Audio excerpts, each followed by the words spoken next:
100 शब्द प्रति minute. Dictation start होगी 5 सेकंड बाद।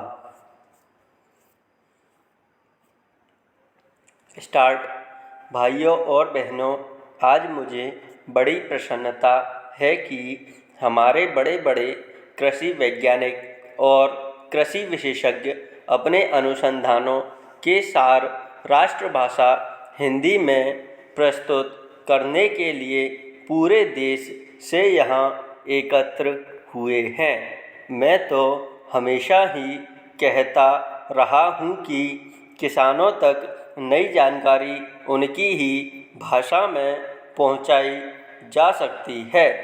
आपने अच्छा किया कि श्री गणेश राष्ट्रभाषा हिंदी से किया।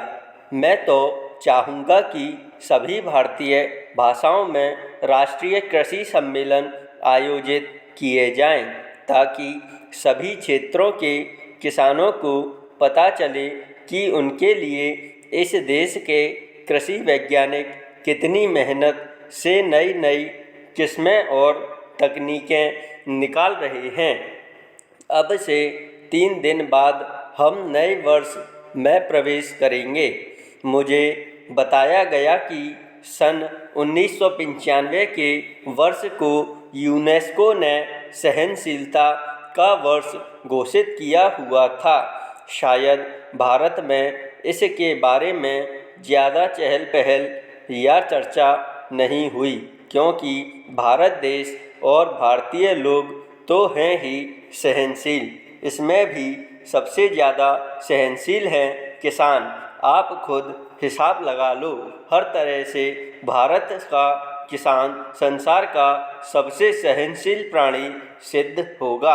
आजकल जाड़ा जोरों से पड़ना शुरू हो गया है, फिर भी उत्तर भारत का किसान शीतलहर की परवाह किए बिना आधी रात को उठकर अपने गेहूं के खेत में पानी लगा रहा है, क्योंकि बिजली कुछ घंटों के लिए आती है।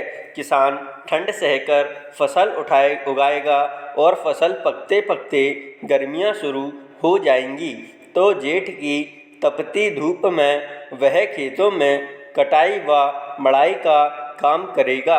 यह जाड़ा पाला सहना और कड़ी गर्मी में पसीने से लथपथ होकर काम करते रहना, इतनी सहनशीलता बस किसान के बूते की ही है। फिर हिंदी बोलने वाला तो और भी ज़्यादा सहनशील है, हर हाल में जी रहा है। गेहूँ चावल विदेशों में किस भाव में बिकता है और हम उसे क्या भाव देते हैं, हर चीज़ के दाम आसमान पर पहुंच गए हैं। महंगाई इतनी बढ़ गई है, मगर किसान की मेहनत का पूरा मुआवजा देने में हम 10 बहाने बनाते हैं, और किसान है कि बर्दाश्त कर रहा है। बिजली महंगी हो गई, डीजल महंगा हो गया, संकर बीज महंगा मिलता है, रासायनिक खादें महंगी मिलती हैं, मगर दालों के भाव चढ़ गए तो चिल्लपों शुरू हो जाती है। मेहनत करता है किसान और उसकी मेहनत पर फलते फूलते हैं बिचौलिए, मंडी के दलाल, आलू के चिप्स बनाने वाले व्यापारी, उसकी फसलों का तेल निकालने वाले व्यवसायी, ये सारी बातें सहते हैं। हमारे किसान भाई 100 किसान से बड़ा सहनशील और कोई नहीं। कोई आता है तो खराब किस्म का बीज बेच जाता है, तो दूसरा जिप्सम के नाम पर मिट्टी बेच जाता है। कई एक नकली कीटनाशक दवाएं बिक रही हैं, छिड़को तो कोई असर ही नहीं होता।